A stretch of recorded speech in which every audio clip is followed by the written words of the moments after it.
Oh, and a cone for Chris Dorsey. Well, that just changed everything. So a cone for Chris Dorsey there at that first deep offset.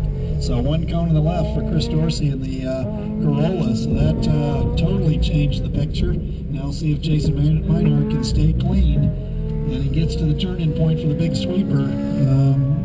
Or the apex cone, I guess you might call it, ahead of him.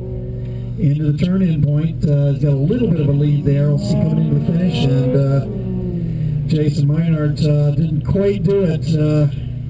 Oh, the cone, yes. I'm sorry. I forgot to look at the cone added to it. Jason Meinhardt does take it with a 1.5 second win. A 1.5 second win. Without the cone, Chris Dorsey would have taken it by about 0.4 of a second, a half second rather. But the cone knocked him out.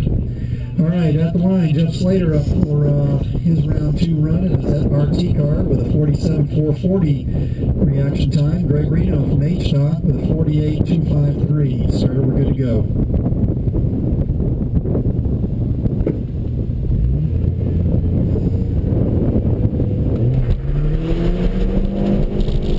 We had 8 tenths advantage on the tree, but Jeff Slater changed that around at least by 3 tenths or so with a 5 reaction time for Jeff Slater in the RT car. Greg Reno a little leisurely with an 8:29 reaction time on the right side. So he chewed into that 8 tenths by 3 tenths, so effectively made it a half-second advantage on the start line for Greg Reno. He is on that faster right side course in the H-Stock. We'll see what he can do matched up against Jeff Slater, who's been looking strong all through the weekend in the new road tire class running this MX-5.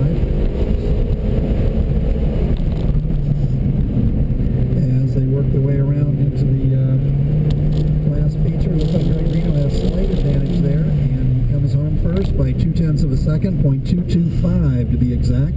So a 0.2 advantage for Greg Reno. But Jeff Slater gets his shot at that right side course, and 0.2. I think the right side is faster by 4 or 5 tenths. So we'll see what Jeff Slater can do with it. Meanwhile, Greg Reno moves to that left side with that lead. And a 48.253 dial-in to a 47.440 dial-in.